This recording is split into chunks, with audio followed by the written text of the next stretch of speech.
For more than half an hour, bank robbers Larry Phillips and Emil Matasareanu had owned the area around Bank of America Branch 384 on Laurel Canyon Boulevard in North Hollywood.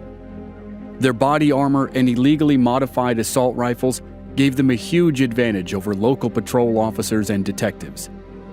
After a sustained gun battle, the robbers began their escape.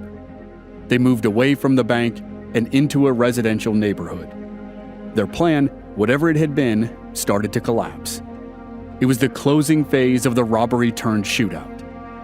At about the same time, 3 members of the Metro Division SWAT team arrived with assault rifles of their own.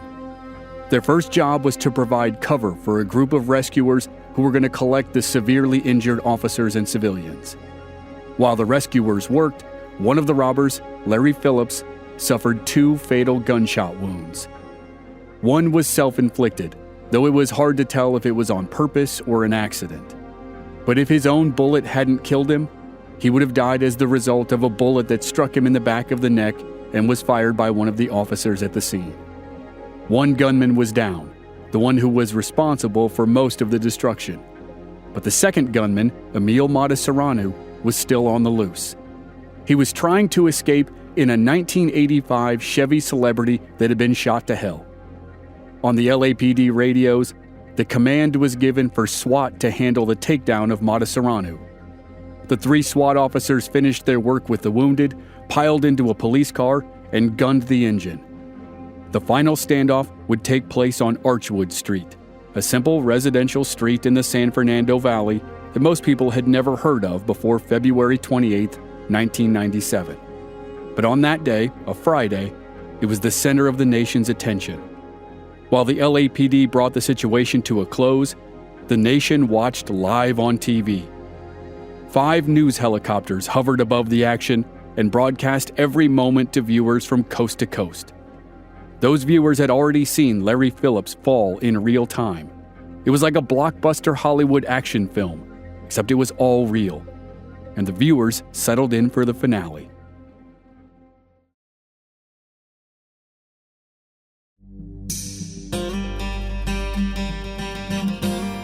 From Black Barrel Media, this is Infamous America. I'm your host, Chris Wimmer, and this season we're telling the story of the North Hollywood robbery and the unprecedented battle between 2 gunmen and the Los Angeles Police Department.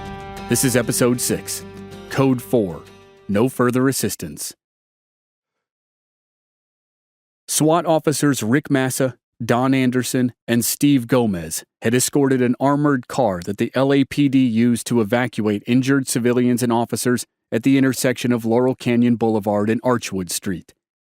As the officers provided cover for the rescue operation, Rick Massa noticed that officers east of their position were trying to get their attention. The officers were in the residential neighborhood along Archwood Street and were waving for the SWAT team to join them. The SWAT team knew the gunman had vacated the bank parking lot, but they didn't know the current status of the robbers. The radio in the SWAT team's car didn't have access to the main police frequency. It only had access to the exclusive SWAT frequency. At the moment, the SWAT team's objective was to help evacuate the wounded. So, when Massa saw officers waving at him, he assumed they needed help with more wounded. The 3 men of the SWAT team piled into their car and floored it across the intersection. As they rolled down Archwood, they saw a group of officers on the right side of the road that were gathered around a person who lay in the dust. They didn't know it at the time, but it was Larry Phillips. They also still didn't know that the Field Command Center had instructed all regular officers to stay away from the second gunman. The command center said the apprehension of Matasareanu was the sole responsibility of SWAT. But the 3 members of the SWAT team would only learn that fact through circumstance, and they would have to catch up to Matasareanu first. When Larry Phillips died, Matasareanu was a couple blocks ahead of him in the car. Matasareanu had been shot at least once and was presumably losing blood. He had been limping badly before he got in the car, and now his steering was erratic. The car swept across lanes and bounced off curbs. Despite LAPD blockades at intersections in the neighborhood, there were still civilians driving down the street. As Matasareanu lurched down Archwood, he came grill to grill with a maroon sedan. Madasaranu opened the passenger side door and pulled himself out. He waved at the car, which must have been a terrifying sight for the driver. Madasaranu was 6'1" and weighed 300 pounds, and he was dressed in dark clothes and wore a black ski mask. The driver put the car in reverse and backed away. When Madasaranu realized he wasn't going to be able to steal the car, he fired at it with his assault rifle. Then he shut the passenger door of his car and hobbled around the front of the vehicle. His limp was noticeably worse, but he crawled back into his car and continued east down Archwood Street. Next, he blew through a stop sign and nearly collided with several vehicles. He bumped a blue 4-door car. The car screeched to a halt and the driver yelled at Madasaranu. Madasaranu opened his door and the driver saw a big man in a ski mask with an assault rifle. Maybe only then did the driver notice the shattered windows and bullet-riddled sides of Madasaranu's car. The driver stepped on the gas pedal and sped away. Madasaranu continued for 30 more feet before stopping in front of a 1962 Jeep Gladiator pickup truck. Neither vehicle could get by the other. The driver of the pickup had seen that there was some sort of commotion between the two cars in front of him and the white car that now faced him. He didn't know what had happened, but those two cars were gone, and now he was squared off with the white car. He saw the bullet holes in the white car and knew something was very wrong. He put his truck in reverse and turned to look through his rear window. Because he didn't see Madasaranu raise his rifle and fire through his own windshield. The driver of the pickup was Bill Maher, not the TV personality with the show on HBO. This Bill Maher was a middle-aged guy who found himself in the wrong place at the wrong time. He had been working his way through town from the other side of the city and was completely unaware of the robbery and the shootout. He didn't have his radio on, and he didn't notice the helicopters in the sky.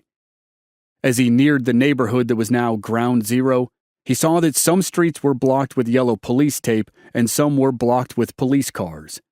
But some of the police cars had started to move, and he had ended up behind two other drivers as they wove through side streets to try to get to the major roads.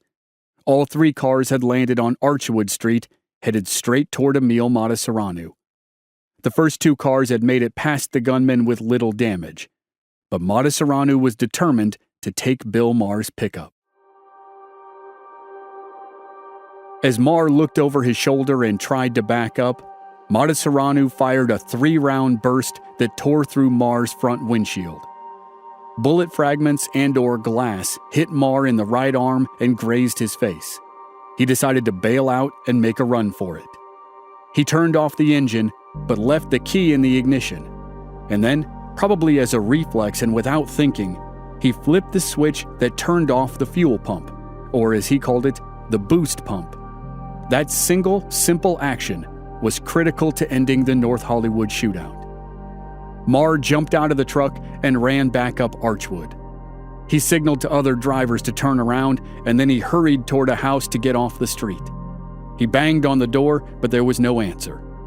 When he looked back toward his truck, he watched the masked man exit the beat-up Chevy and begin to load his weapons into the pickup. There wasn't time for Bill Maher or Emil Madasaranu to go much farther. Madasaranu wasn't going anywhere anyway, since Bill Maher had disabled his truck before he bailed out. But Madasaranu didn't know that.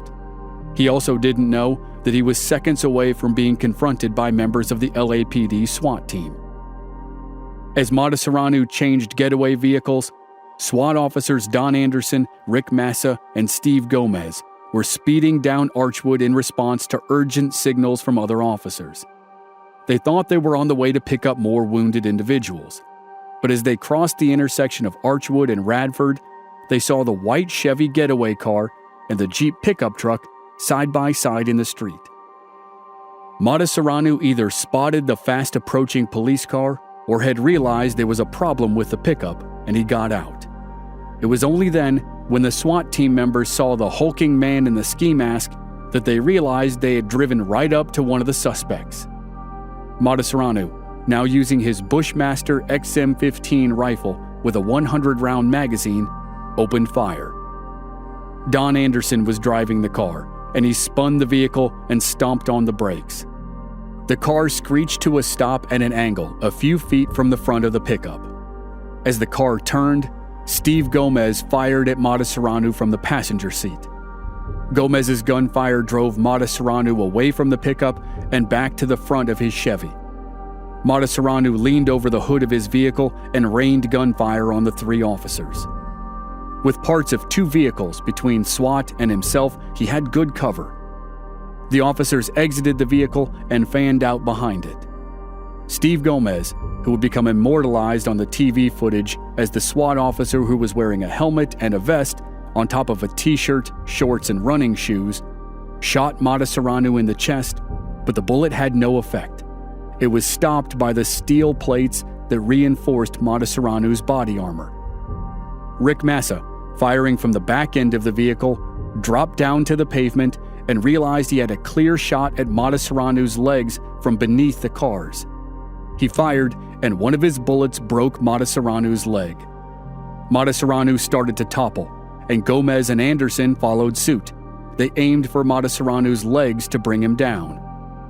Unlike Larry Phillips, Emil Matasareanu didn't have any protective covering on his legs.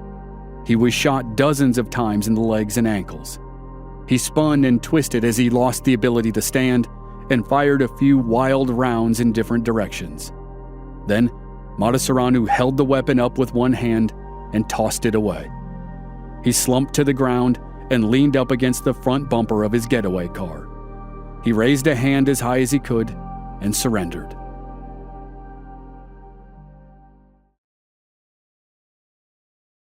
The KCAL-9 news helicopter above the scene captured the final firefight of the North Hollywood Shootout. SWAT officers Rick Massa, Don Anderson, and Steve Gomez made a wide, slow sweep out from behind their car to find Matasareanu leaning against the Chevy. Massa grabbed Matasareanu's rifle and moved it farther away from the shooter. They flipped Matasareanu onto his stomach and handcuffed him. They pulled off his sweaty, bloody ski mask. Rick Massa reported later that Matasareanu asked the officers to shoot him and put an end to it.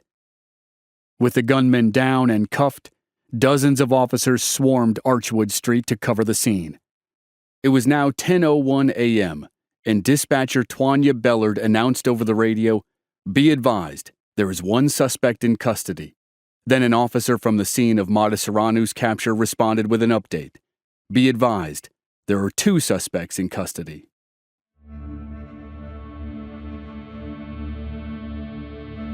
With Matasareanu secure, the SWAT officers raced back to Laurel Canyon Boulevard to assist in clearing the bank. For hours, the area behind the Bank of America remained an active crime scene. There was still a belief that there could be additional suspects. It took more than an hour for officers to clear the residential neighborhood to make it safe for emergency vehicles. By the time medical first responders could reach Emil Matasareanu, the 30-year-old husband, father, son, and bank robber had bled out and died on Archwood Street. The bodies of Phillips and Matasareanu were fingerprinted and transferred to a nearby morgue. Dispatchers could finally issue a Code 4 call over the radio, which meant the situation was under control and no further assistance was needed. The shootout was over, but the investigation was just beginning. The next morning, the cover of the LA Times featured a picture by Pulitzer Prize-winning photographer Carolyn Cole of Matasareanu's dirty, bloody face as he lay on the street in handcuffs. The shot is from street level, and his head is framed by the tires of nearby cars. An officer is holding him down, and there are spent shell casings on the street in the foreground. By the time the newspaper came out, the LAPD might have known the identities of the gunmen, but they hadn't released the names to the public. News outlets reported that the gunmen were the only two fatalities. A total of 20 people had been shot by Phillips and Matasareanu, and every one of them survived, including, of course, Officer Martin Whitfield. An estimated 1,700 rounds were fired during the shootout, 1,100 of which were fired by Phillips and Matasareanu. By March 3rd, 4 days after the shootout, autopsies on the gunman were done. There is still a debate about Larry Phillips' intent when he fired his last shot.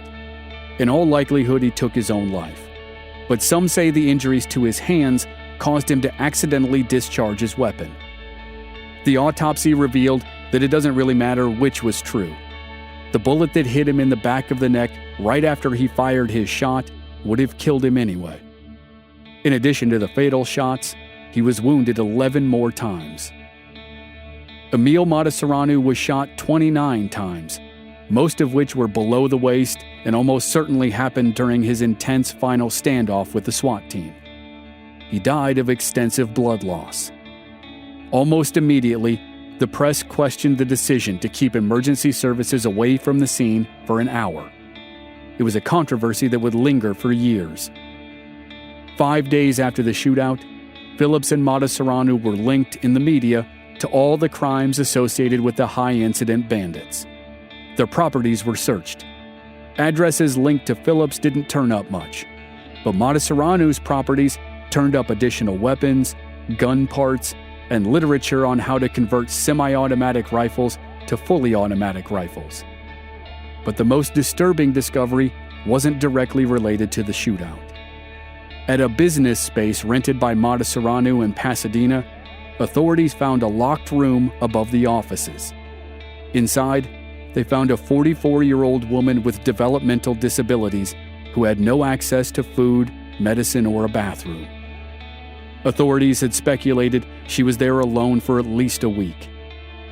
Matasareanu's mother, Valerie, was charged with false imprisonment and illegally operating an adult care facility. Later, she was convicted and spent 10 months in county jail.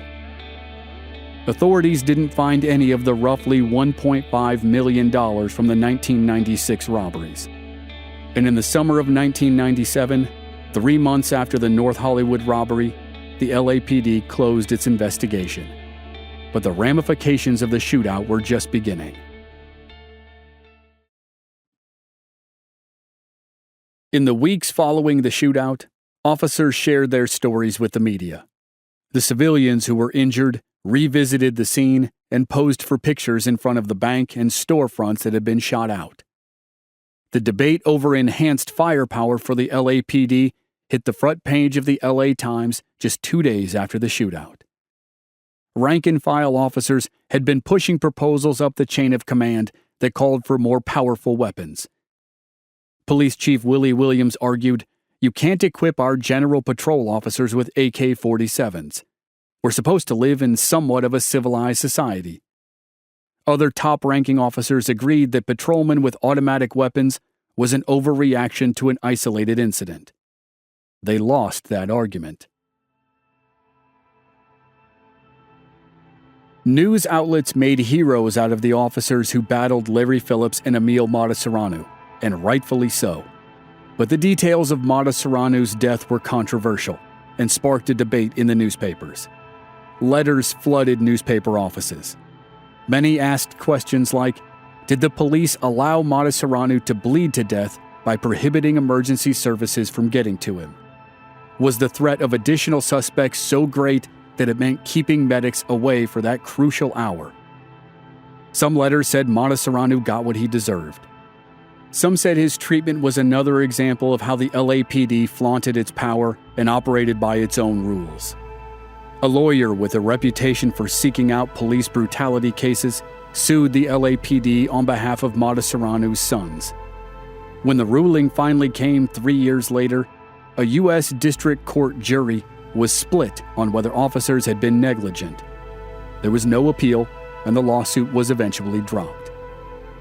On the LAPD side, the chaos of the shootout was surpassed only by citywide riots like those in 1992. Early reports during the robbery said there were 2 robbers, and then 3 robbers, and then as many as 5 robbers. Even as it became clear that there were 2 primary gunmen, there was still a huge area to check to make sure they were alone. This year, 2022, marked the 25th anniversary of the North Hollywood Shootout. It's still a one-of-a-kind event in modern American history. It would have felt almost commonplace in the Old West or the gangster era of the 1930s, but for two men to sustain a 44-minute gun battle with police on city streets in broad daylight, with half of it broadcast live on TV, that was unique. And it was one of the events that accelerated the distribution of military-grade weapons to police departments across America. That process definitely didn't begin with the North Hollywood Shootout. It has its roots in legislation in 1990 that allowed surplus military equipment to be used by local law enforcement to fight the failed war on drugs. For many police departments, that meant the formation of special weapons and tactics teams. By 1995, 89% of American cities with populations greater than 100,000 had SWAT teams. The next year, in 1996, the number grew when President Bill Clinton signed into law the 1033 program that expanded earlier laws. Just about any agency in the country could have military-grade weapons for free. All they had to do was pay shipping and handling. But the impact of a televised gun battle in America's second biggest city couldn't be denied. The footage of dozens of police officers who were almost helpless against just two shooters was powerful for those who advocated for heavier weapons for law enforcement. In the 2 years that followed the shootout, $727 million worth of equipment was distributed across the country. It included safety and surveillance gear, but it also included military aircraft, grenade launchers, and nearly 8,000 M16 assault rifles, 600 of which went to the Los Angeles Police Department. Today, most LAPD patrol cars have firepower that's closer to the weapons that were only available to the SWAT team in 1997. But even then, with the limitations of 1997, the LAPD stopped the gunman without losing a single officer or civilian. And it's probably safe to say that no other 44-minute period in the department's history produced more citations for bravery than the one on February 28th.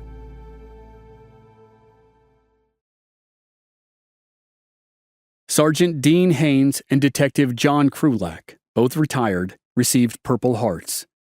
Sergeant Haynes was one of the first responding officers, and one of the two, along with Officer Martin Whitfield, who parked his car in the middle of the intersection of Laurel Canyon and Archwood. Krulak's partner, Detective Tracy Angeles, received a Purple Heart. She recovered from 2 gunshot wounds and returned to duty. She retired in 2021 as a 30-year veteran of the LAPD. Rookie Officer James Zaborovan was awarded the Medal of Valor for using his body to shield Detectives Angeles and Krulak during the earliest stages of the gunfight. The detectives were not wearing body armor, and Zaborovan sustained 2 serious gunshot wounds. He recovered and stayed on the force and now holds the rank of sergeant. Don Anderson, Rick Massa, and Steve Gomez stayed on the SWAT team. Steve Gomez served the longest and retired in 2010.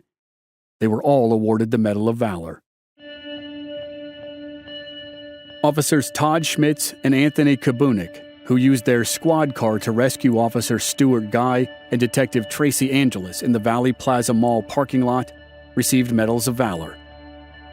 Stuart Guy's 7-year career ended that day. He recovered from the devastating gunshot that broke his leg, but suffered serious post-traumatic stress, like many officers who were involved in the shootout. He returned to his native Panama and became a minister. On the 15th anniversary of the shootout, he received the Purple Heart. The LA Times noted, in all, 17 members of the LAPD received the Medal of Valor for actions during the shootout. Dispatchers Tanya Bellard and Guadalupe de la Cruz were named ABC Evening News Persons of the Week and were highlighted on national television. Officer Martin Whitfield, who was one of the most critically wounded, left the LAPD after his long recovery period. He still has the scars and still has pain every morning. But he and his girlfriend Kim got married, and he worked in private security for a while before moving back to his hometown of Indianapolis and opening a seafood restaurant. But he hasn't forgotten his time with the force, and his Twitter handle is LA9L89. Assistant Bank Manager John Villagrana, who came closer to the shooters than any other non-law enforcement person, felt a sense of loyalty to his customers and his employees and went back to work at the bank. Bank of America Branch 384 was repaired over the weekend and opened for business as usual on the Monday after the shootout. 25 years later, it's still there, and so is the dentist office of Dr. Jorge Montez across the street in the Valley Plaza Mall. The mall has changed quite a bit in the past 25 years. Some of the family businesses are now big retail stores, but Dr. Montez still has his second-floor office. Montez received, and still receives, enormous credit for helping Detective Krulak and Officer Zaborovan. After the dust settled, both men and some of their family members shared tearful reunions with Montez. Montez and Zaborovan became close friends, and Zaborovan still visits Montez at the little second-floor office to this day.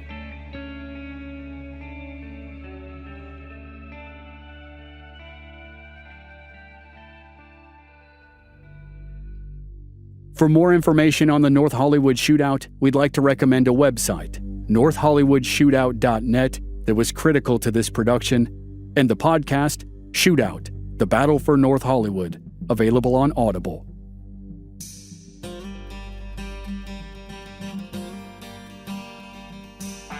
Next time on Infamous America, we're going to begin a new tradition.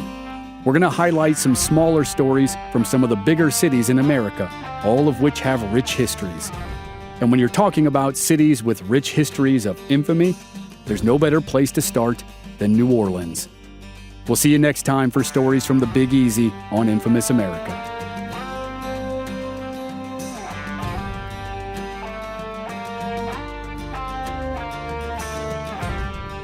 Members of our Black Barrel Plus program don't have to wait week to week for new episodes. They receive the entire season to binge all at once with no commercials, and they also receive exclusive bonus episodes. Sign up now through the link in the show notes or on our website, blackbarrelmedia.com. Memberships begin at just $5 per month. This season was researched and written by Jamie Lyko. Original music by Rob Valier. Copy editing by me, Chris Wimmer, and I'm your host and producer. Find us at our website, blackbarrelmedia.com, or on our social media channels. We're Black Barrel Media on Facebook and Instagram, and B Barrel Media on Twitter. And you can stream all our episodes on YouTube.